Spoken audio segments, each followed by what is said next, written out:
الحمد لله رب العالمين الصلاة والسلام على خاتم النبيين وعلى آله وصحبه أجمعين أما بعد فأعوذ بالله من الشيطان الرجيم بسم الله الرحمن الرحيم قال الله تعالى في سورة البقرة لا إكراه في الدين قد تبين الرشد من الغي فمن يكفر بالطاغوت ويؤمن بالله فقد استمسك بالعروة الوثقى لا انفصام لها واللہ سمیع علیم۔ ترجمہ: زبردستی نہیں دین کے معاملے میں بے شک جدا ہو چکی ہے ہدایت گمراہی سے۔ اب جو کوئی نہ مانے گمراہ کرنے والوں کو اور یقین لاوے اللہ پر تو اس نے پکڑ لیا حلقہ مضبوط جو ٹوٹنے والا نہیں، اور اللہ سب کچھ سنتا جانتا ہے۔ اس آیت میں اللہ سبحانہ وتعالیٰ نے ایک نہایت ہی اہم قانون بیان فرمایا ہے، اور وہ یہ ہے کہ تم کسی کو ایمان قبول کرنے پر ہرگز مجبور نہ کرو۔ اب اگر کسی نے ایسا کیا کہ تلوار کے زور پر اسلام پھیلانا چاہا تو اس نے قرآن سے ہدایت نہیں لی، اس نے اپنے بلبوتے پر یہ کیا، کیونکہ اسلام کے اندر زور و زبردستی نہیں ہے۔ اور یہ بات آسانی سے سمجھ میں آتی ہے کیونکہ ایمان ایک نظریہ ہے، اور نظریہ کبھی بھی کسی پر مسلط نہیں کیا جا سکتا۔ وہ تو دلائل میں غور و فکر سے اور افہام و تفہیم سے خود بخود دل میں اترتا ہے۔ جب ایمان اور کفر، ہدایت اور ضلالت کا فرق واضح ہو چکا تو اب جبر و کراہ کی ضرورت ہی کیا ہے؟ جس کی عقل تعصب سے پاک ہوگی اور جسے فطرت سلیمہ سے نوازا گیا ہوگا وہ خود بخود دین میں داخل ہو جائے گا۔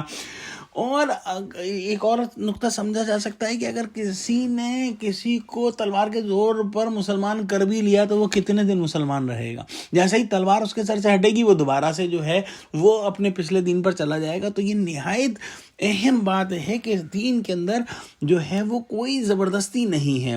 نہ یہ دعویٰ باطل ہے کہ اسلام تلوار سے پھیلا ہے۔ ایمان قبول کرنے والوں کو تو یقیناً جبر و تشدد کا سامنا کرنا پڑا، لیکن محض اسلام قبول نہ کرنے کی وجہ سے کسی ایک فرد پر بھی تشدد نہیں کیا گیا۔ جہاں تک جہاد کا تعلق ہے تو اس کا مقصد لوگوں کو قبول ایمان پر مجبور کرنا ہرگز نہیں ہے، بلکہ اس کا مقصد فتنہ و فساد اور ظلم و عدوان کا خاتمہ ہے۔ کون نہیں جانتا کہ غیر مسلموں کو اسلامی مملکت میں رہنے کی اجازت ہوتی ہے اور ان کے مال و جان اور آبرو کو اسی طرح سے تحفظ دیا جاتا ہے جس طرح کہ مسلمان کے مال و جان اور آبرو کو تحفظ حاصل ہوتا ہے۔ غیر مسلموں کے مذہبی معاملات میں کسی مسلمان کو مداخلت کی اجازت نہیں ہوتی، یہاں تک کہ ان کے عبادت خانوں کی بے حرمتی کو بھی برداشت نہیں کیا جا سکتا۔ اور جو ریزن ہے اس کا وہ یہ ہے کہ یہ دعوت ان کو آخرت کے عذاب سے بچانے کے لیے دی جاتی ہے، اور جو دعوت یہ دے رہا ہے، اسلام پھیلانے کی کوشش کر رہا ہے، وہ محض اپنی جو ہے آخرت سنوار رہا ہے اور اپنے لیے جو ہے وہ ثواب کما رہا ہے، تو وہ کبھی بھی کسی کے اوپر ظلم نہیں کرے گا۔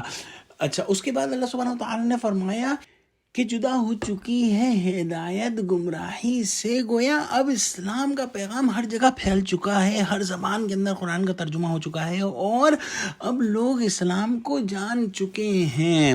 اس کے بعد فرمایا کہ جو کوئی بھی طاغوت کا انکار کرے، طاغوت کیا شے ہے؟ طاغوت در حقیقت شیطان اور اس کی مددگار تمام وہ قوتیں ہیں جو انسان کو اسلام سے روکتی ہیں۔